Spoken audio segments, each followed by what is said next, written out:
Welcome back to another episode of the Startup Therapy Podcast. This is Ryan Rutan, joined as always by my friend, the founder and CEO of startups.com, Wil Schroter. Will, man, they run on lots of different things, and founders have to run on a lot of optimism. Some might say that it borders the line of delusion. You said something once, and it was something along the lines of, like firefighters run into a fire that's already existing and get out. Founders run in, start furnishing the lobby, ask if they can pay rent, and then light the fire, which sounds delusional, but it's really probably better looked at as optimism. But in your mind, like, what's the alternative, right? If a founder doesn't show up full of optimism and believing that this thing can happen, then what are they? What would they run on? At that point, they're an employee. And that's what an employee does. An employee shows up and an employee is like, hey, you just tell me what to do and I'll do it. We have this weird gear, right? And nobody even has to tell us to have it. We just have it, where we're willing to create this fantasy, this delusion, and live in that world. And not only live in that world ourselves, but convince all of these other people to live in that world as well. Yeah. Yep. Employees, customers, partners, staff, all of it. Everybody. Yeah. Investors are a great one, right? Yeah. And we believe in this delusion so greatly, like religiously, even though nothing around us whatsoever supports it, right? Right now, we're going to change the world and, build Uber. We're going to build, whatever. But everything around us right now is like, dude, you're still living in your parents' basement. We don't have $500 in our checking account. No one wants to work here. This idea has never been proven. Like, nothing around us indicates that this fantasy that we have should inspire any level of optimism. Right. And yet, our business, what we do here is driven wholeheartedly by creating this optimism out of total chaos and in many cases like an abyss of bleakness. And so I thought it'd be fun to unpack that. Like, where the hell does that come from? Why do we have it? Like, is it honesty? Is it honest saying I think something's going to happen that may never happen? So I think as we dig into this today, and it's a topic I want to talk about for a long time, I really want to talk about that source of optimism and how we even get it. The font of optimism. Yeah. I think it is interesting. You touched on something there, which is that like they're all sort of chaos by nature. Also, maybe not by design, but by nature, right? Like if that chaos didn't exist, if there wasn't chaos to be unwound, there's no opportunity. Yeah, that's true. Right? Yeah. Like it's already solved at that point, or it's not worth solving. It's the chaos that creates it. I mean, I think it's important to know that like startups aren't set on fire by accident. It's kind of the we light that match to start to power the vision, right? That's how we see where we're going, right? It's the flames of that fire. You run toward the chaos. What drive us forward. It reminds me of a commercial from like in the 80s or 90s, and it was showing this like huge commotion in the distance. Like I think of almost like a long plane, and in the distance there was like explosions and all this like chaos. Uh-huh. You saw all these people fleeing from it, right, from the explosions, and then you saw one guy running toward it, right, towards it. And it was the ad for the Marines, right? Yeah. And it said something effective. We run toward chaos when everybody else runs away, right? Yeah. And I you can strip out Marines there and insert founders. Now, of course, the slightly less physical present danger in our lives. 100%. But the metaphor works. But exactly the same concept, right? The people fleeing are employees. Those people are like, this is chaos. This is crazy. I'm going to go get another job. And also, they're the rational people in this commercial. The founder runs directly toward that chaos, kind of like you said a moment ago with the firefighter. Firefighter runs into a building with the optimism that he or she is going to get out as soon as possible, right? Correct. A founder runs into a burning building and, like you said, sets up camp, right? Like, this is where we're going to camp. I'll be here for the next decade. It's already got a campfire, guys. Yeah, the campfire is falling down around us. That's exactly. Okay. And also pouring gasoline on it, while they're Yeah. And so if we start there, like why the hell do we even do that? Like what would possibly take a capable, potentially rational person and say, I'm going to go do the least rational thing I possibly can with the smallest chance of success versus all my other options, and passionately drag everyone I know into this burning building because I think something great's going to come of it. That's kind of psychotic. Like if you put it in terms like that way, yes. But it's kind of what we do, Yeah, I think a lot of times it does. It starts with the passion. You marry that passion up for like, wanting to solve that problem, wanting to make that dent in the universe. You marry that up with what at least can look like, can be outsized economic impact and financial outcomes. And for most of us, some desire to just be able to do things on our own terms and do it the way we wanted to. And this is one of the few places you can do that, right? You Right. can't walk into an accounting office and start a fire. Well, you can, you go to jail for it. Right. It's the problems have been solved, right? Like it's just, it is what it is. There's no chaos to be unwound there in most Agreed. cases. Agreed. You don't get to create anything. Right. And so I think it's this draw towards creation of something we want to do, and sort of this more perfect future that we can envision lit by the flames of this fire that we started, that we are willing to be unreasonably optimistic as we move towards trying to create it, knowing in most cases, and being willing to wake up every day and ignore that fact that the odds are really well stacked against us. I think once founders get into this a little bit, like, when consequences start to get created, consequence could be them not making payroll, things like that, like real issues. I think going into it, it's sexy. It's sexy to have a big idea. It's fun to ideate, to brainstorm, to throw, ideas on the whiteboard. But when that changes from the initial pixie dust, as we always call it, to the actual job of what this is, which is every day waking up being like, oh my God, my job today is to create 10 more problems I didn't have yesterday. And if I don't do that, I'm not doing my job. And when I say it in those terms, like people think I'm like overstating it. That is the job. Your job is to go find problems. Now, it's a hard job. Don't get me wrong. It's a hard job, right? Ryan, you and I wake up in the morning. You and I are very early in the morning.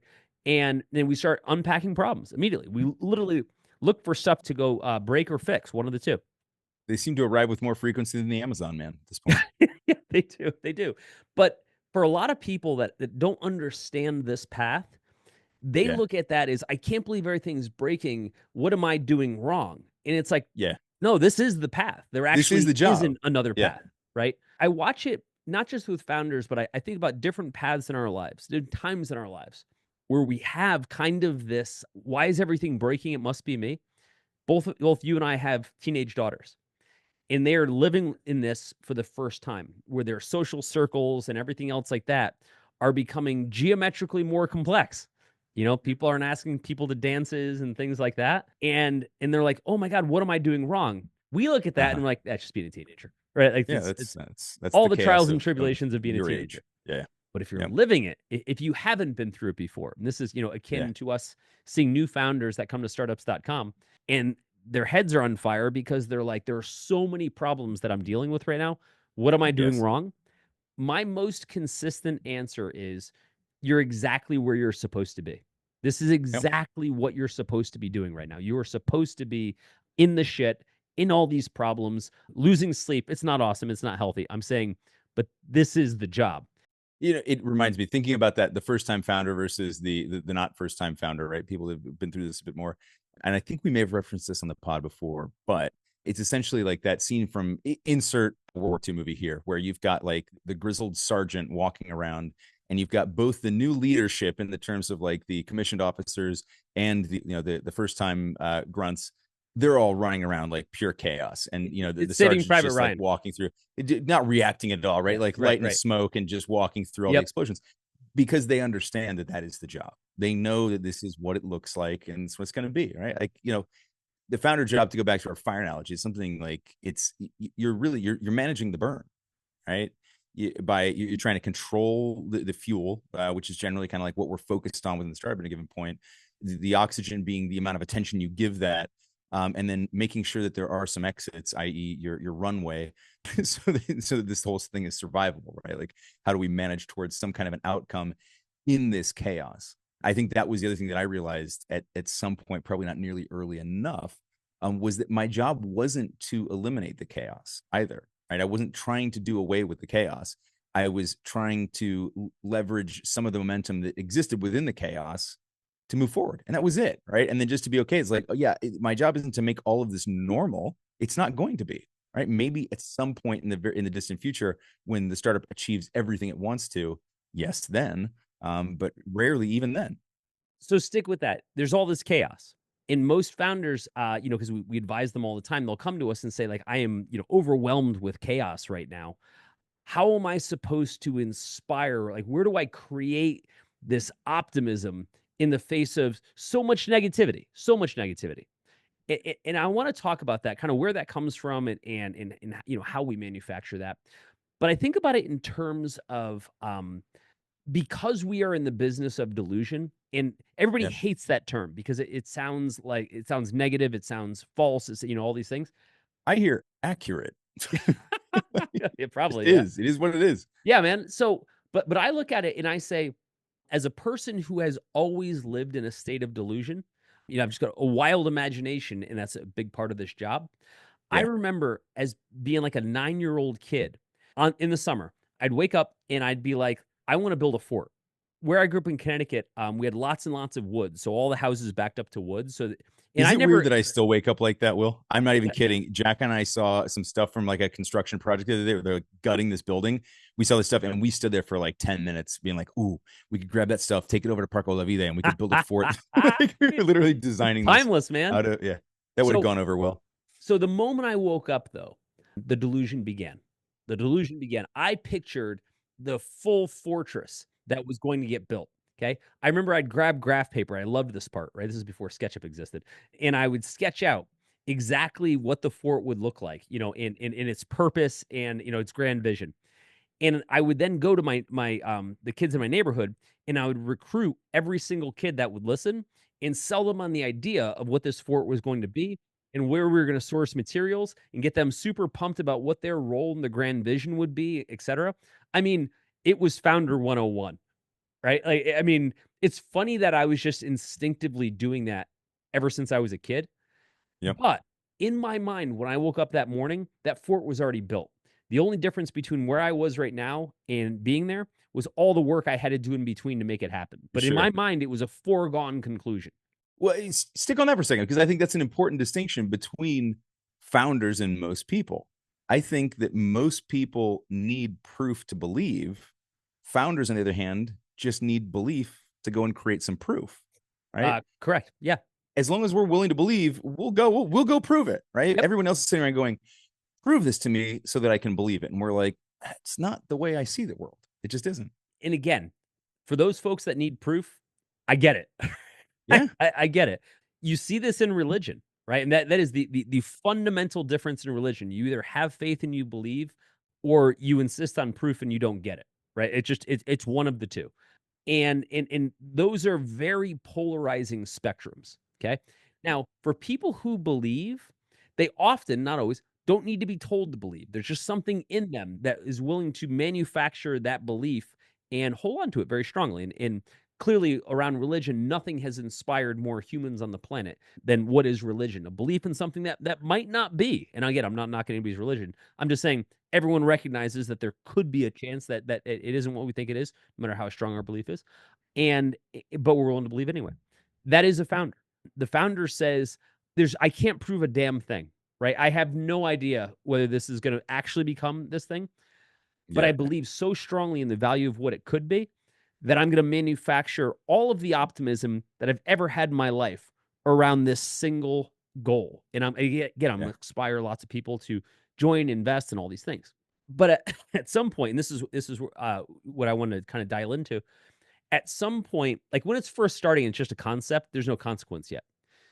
Fast forward 3 years in, I haven't gotten paid. I've burned through all my personal savings. I've got a bunch of people that I can barely keep paid. Maybe I'm swinging rope to rope on investor checks. Where the hell am I supposed to get that optimism now? Like what does that even look like at this point? And I think that's where a lot of people that we talk to, they're in that spot, and they're like, once the pixie dust of the big idea ran off, now I have the reality of what this thing is, and how the hell am I supposed to draw more optimism from the reality around me? You know what I mean? Yeah, I think the future vision only goes so far, right? Like you waking up and seeing that fort that's already built, that's great, right? We seeing it as already real. I think that's where it starts. For me, it was then always about kind of like this alchemy around minor wins, right? Like little outcomes that are signals that can kind of turn into some momentum. So maybe it's that waking up and creating the sketch on graph paper. And so I go like, okay, yes. So now I can show this to somebody else and they'll be able to see it. It's closer to the real that I see, and then getting somebody to agree. And so it's really about that series of kind of micro wins and leveraging those together so that because that's what it comes from, right? Like at some point, I met very, very few founders. I've met a few who will just continue with that sort of like religious level faith where it's like, I have yet to see any proof of this, but I believe in it so strongly that I'm willing to keep doing this. I keep running into no's and walls everywhere. I'm willing to keep doing it. Most founders have a limit. I would argue probably all founders have a limit there somewhere. But I think that, where most of us end up either moving forward or turning back is when we either do or don't get those little wins. And for me, it was about ritualizing them as much as I could, right? Log them, make sure the team is aware of them, or whoever it is that I'm starting, right? So just memorialize them in some ways, and then use that to compound morale within the team if that's necessary, or just even within myself to like go back and look at it and go, okay, this actually has added up to something, right? It isn't a zero yet. Everybody else is looking at it going a zero. I'm still seeing that future vision, but there's also there's a little bit of smoke. Maybe we don't have fire yet, but there's at least something here. Something that's really funny about everything we talk about here is that none of it is new. Everything you're dealing with right now has been done 1,000 times before you, which means the answer already exists. You may just not know it, but that's okay. That's kind of what we're here to do. We talk about this stuff on the show, but we actually solve these problems all day long at groups.startups.com. So if any of this sounds familiar, stop guessing about what to do. Let us just give you the answers to the test and be done with it. I remember when I was raising VC for my first company that I would eventually successfully raise for, we were on 50 investor pitches, of which every single person said no. Every single person said no. Now, it's never quite that binary when you're in the pitches. Like you have good pitches that still end up in a no. Yeah. So you kind of manufacture some optimism from it. Sure. But you feel like you got a little further, you get some nods on slides that were just fell flat previously. Yeah, maybe like a third of those, a hard no from the get-go. A third of those you get to know later on. And a third of those are all like, hey, maybe. Yeah. Right. And so you're manufacturing the optimism for those ones that might close, even though in the end, none of them did. But then meeting 51, this person was like, this is the best idea I've ever seen. Like, shut up and take my money. And we're like, had we given up in meeting 10, which a rational person after 10 meetings with, very substantial investors would have been like, this probably isn't a great idea.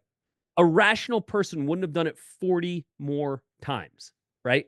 But we're not rational people. We're not. And I think when you try to apply a rational filter, and by the way, I'm not saying a reasonable filter. Rational filter, in my mind, the distinction would be rational says, look, I've looked at the data. The data says stop doing this. Okay, very rational.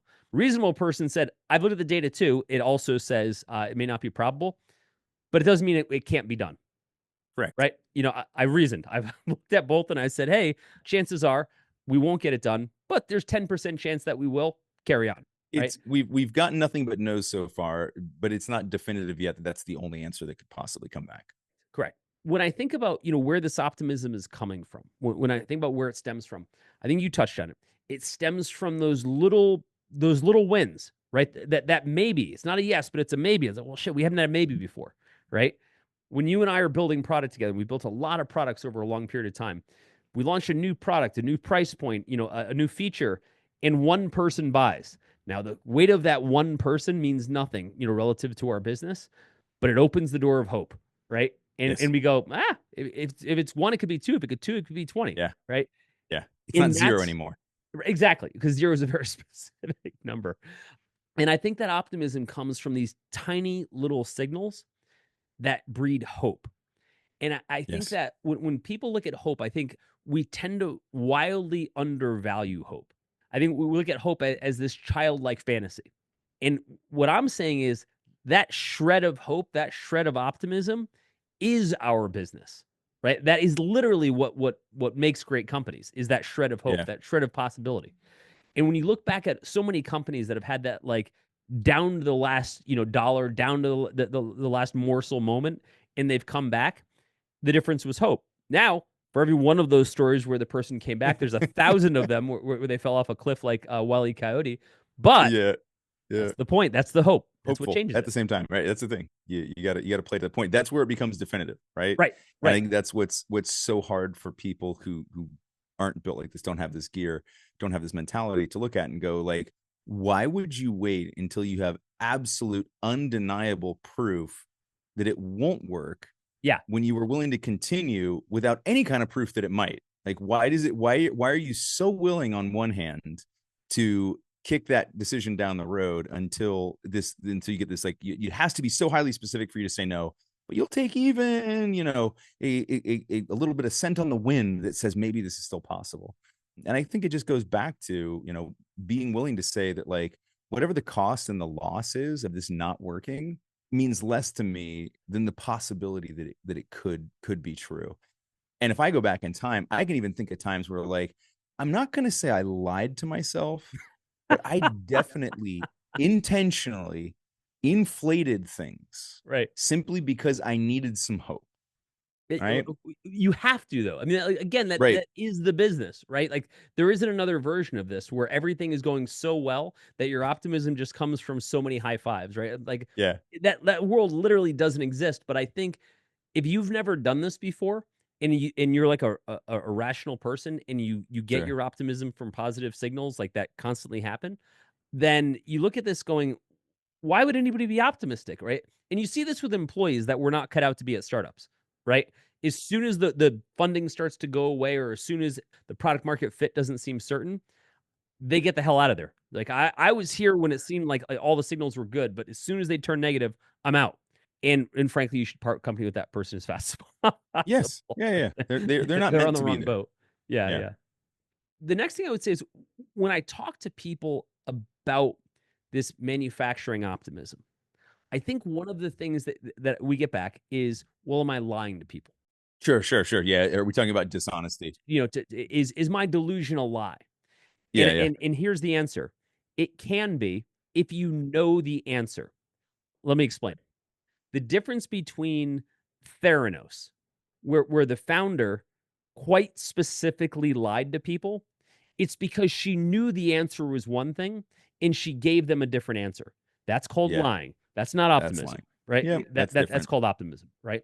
All right, it's not called optimism. Optimism is when there's a chance that it could be true. Optimism is a bet that has some odds. It's not a cover-up, right? What she did was a cover-up. Optimism is a bet. Lying is a cover-up. She knew the answer was no. Yeah. Right? Does this product work currently? No. Now, to be fair, if she had phrased it differently and she said, not yet, right? That would be different. That would be different. Huge difference. Not yet says the answer is no, it does not work, but it could. But when you do it differently and you say, yes, it works, and you knowingly know it won't, even if the hope, of course, is that, you'll get it to a working, viable state, that's still a lie. I think that distinction, I'll give you a quick story. There's a guy that gave me this great story back in like 2006 or 7. His name is Matt Coffin, and Matt has started a company called lowermybills.com, right? Like this would have been an early 2000s kind of darling, and he sold that for like $350 million cash to the same company that the guy I mentioned before, Cameron Portis and Johnny, sold Price Grabber, both to Experian around the same time. I had met Matt, and he was looking to invest in one of my companies, and Matt was telling me a story about how in the early days of Lower My Bills, he was like basically had to present to the company. They had lots of employees at the time.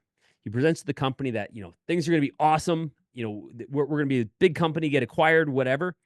And then he exits the meeting, goes in the next room, and he's like, we can't make payroll next week. Right. Now, lots of founders have been in that moment. And it's a cool story when you go on to sell for hundreds of millions of dollars. It's a less cool story when that's where it ends, right? Where you just don't pay everybody, right? Actually, a good, I don't want to get too into this, but like Zirtual was a good example of that, right? But in this case, the founder actually did not know that they weren't going to be able to pay everybody, but ran into a situation where in very short order, she's like, I've got 450 people that I can't pay on Monday. That is a big problem.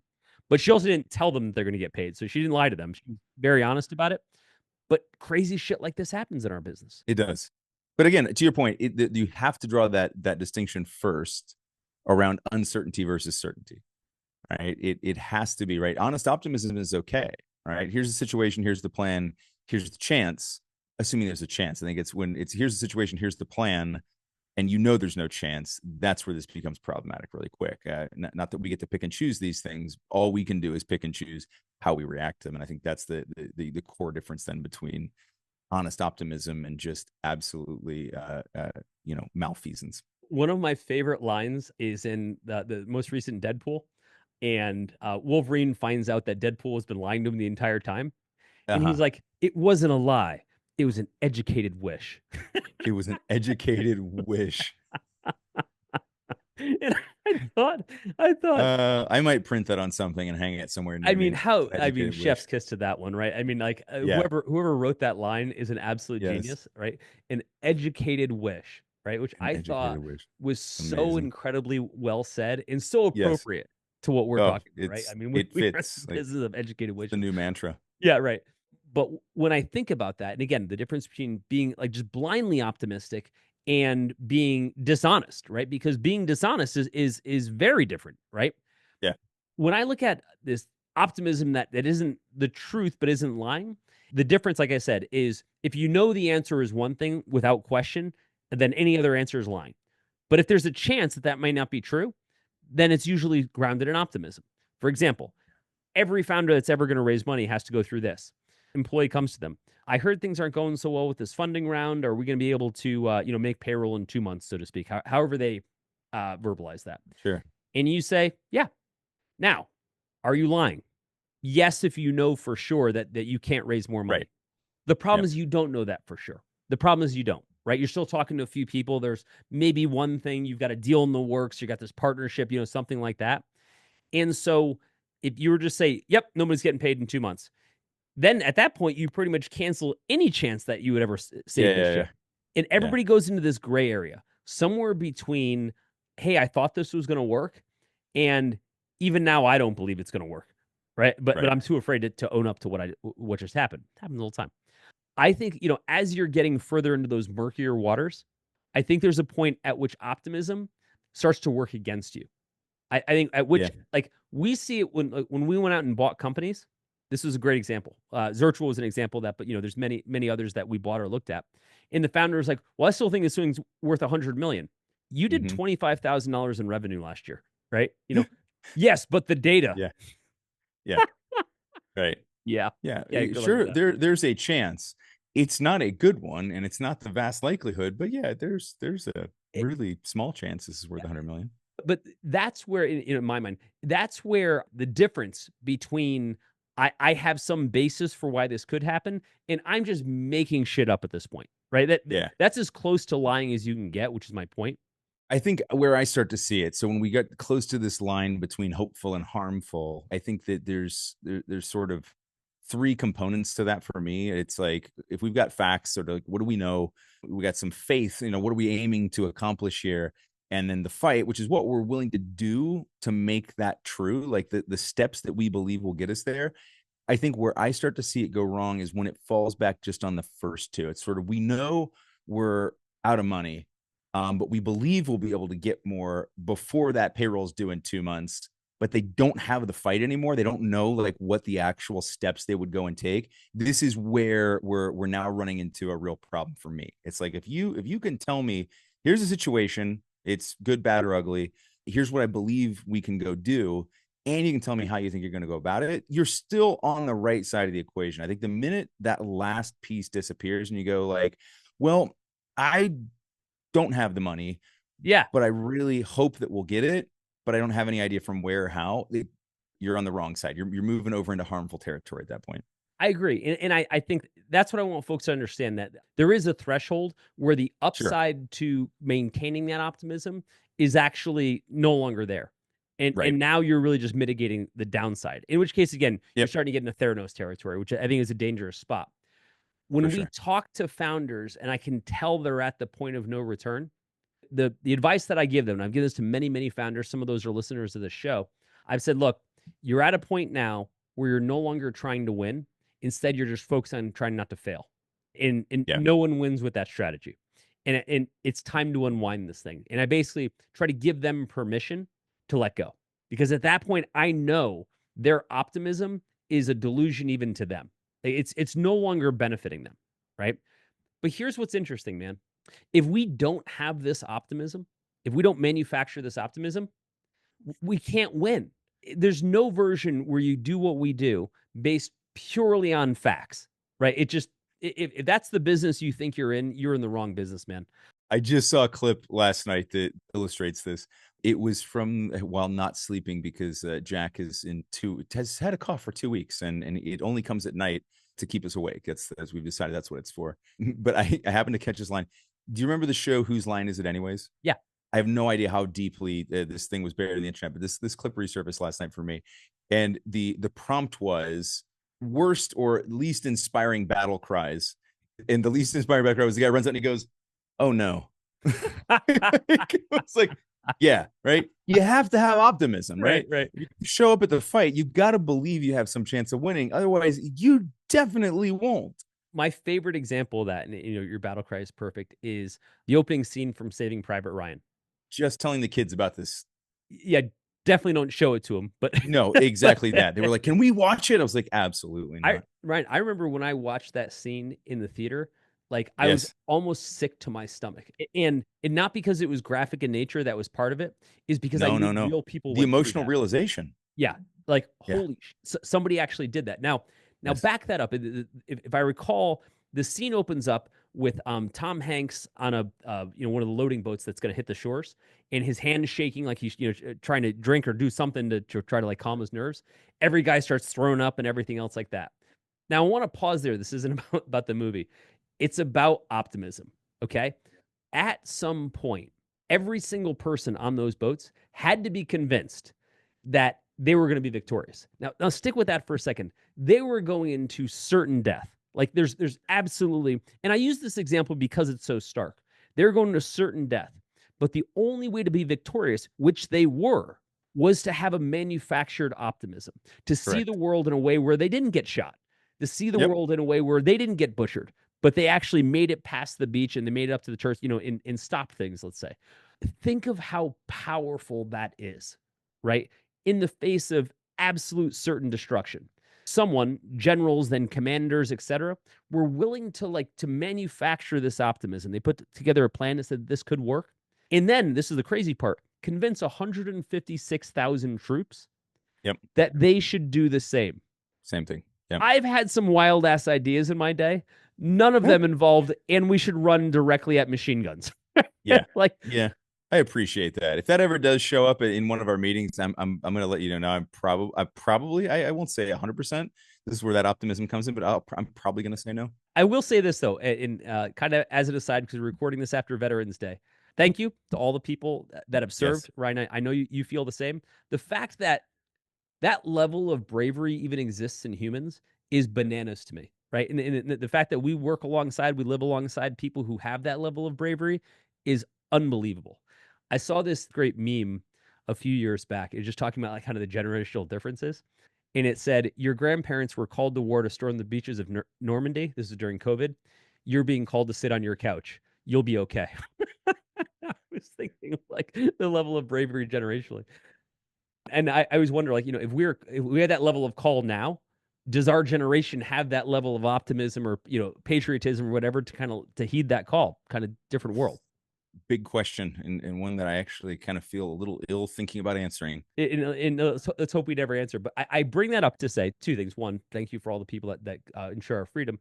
But also, think of what optimism can do. Think of how powerful this tool is. Like how powerful, you can wield this tool. Wielding optimism, in the face of certain death in this case. And again, I know this example is kind of dark, but it's sort of to prove the point. To be able to create and wield optimism to those types of end games that literally change the world, that's what we get to do. Yeah. Now, how we wield that, slightly different stakes in most cases. Yeah, but we're given this tool, this thing called optimism. Ryan, I think that when founders second guess the value of this optimism, or hey, everything's going shitty, so why would I feel anything but shitty? I'm like, that's not the way this works.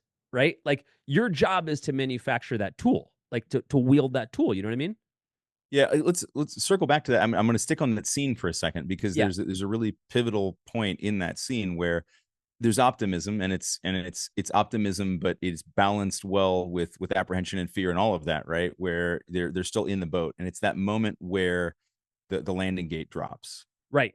right? And I think this is an important moment and sort of an important piece of the metaphor here. Optimism didn't allow them to win that fight. It allowed them to get to that fight so that they had a chance of winning that fight, right? That's what we're doing as founders. We're creating that optimism so that we get there and we show up so that we have that chance to win. And there is a moment where then that optimism is no longer what you need. Now you just have to fight and fight and fight and try to get the win, whatever that is, whatever that micro thing is. But it's usually not storming the beaches of Normandy. It's usually shipping that feature or getting that developer that you shouldn't be able to hire to say yes, or bringing on that investor who was skeptical, whatever it is, whatever today's battle happens to be. The optimism is what gets us to show up there and believe. And man, I don't know anybody, no one can outbelieve a founder who shows up daily. And it's that optimism that gets us to show up daily. I agree. And it's that belief that actually helps us to accomplish stuff. It's interesting too, because it doesn't come from somewhere else. In other words, nobody coaches us to be optimistic, right? You either have this gear. The world is coaching us to the opposite. They're like, you should give up. You should quit. This is idiotic. Like, absolutely. maybe. Yeah. Go be safe, right? I mean, that makes total sense. That is a rational thing to do. But founders have this ability to manufacture optimism in the face of absolute crazy odds, but also, and this is just as crazy, to maintain it. Whereas everyone else, like I said, that commercial in the beginning with the Marines, right, where everyone else is running the other way, we're these crazy people that are willing to suit up and run straight into the chaos. And no matter how chaotic it gets, and for as long as it gets, we're willing to keep doing it. But here's the thing. That's our job. As founders, our job is to wake up every day, no matter what the day looks like, and says, I am going to conquer the world. It's not false confidence. It's the tool that we need. If we don't shape that tool, if we don't develop that tool every day, build on that optimism and build on that future, then we don't stand a chance. But if we do, in the face of everything, if we wake up every day and we're like, I don't care what the day looks like, I'm going to crush it. I'm going to change the world. I'm going to shape things to the way I want them, to my mold. That's what a founder does. That's how we make the world what it's going to be. And if we don't do it, we don't stand a chance. But if we do, we show up with that weapon, we can literally do anything. Overthinking your startup because you're going it alone? You don't have to, and honestly, you shouldn't, because instead, you can learn directly from peers who've been in your shoes. Connect with bootstrapped founders and the advisors helping them win in the Startups.com community. Check out the Startups.com community at www.startups.com to see if it's for you. Could be just the thing you need. I hope to see you inside.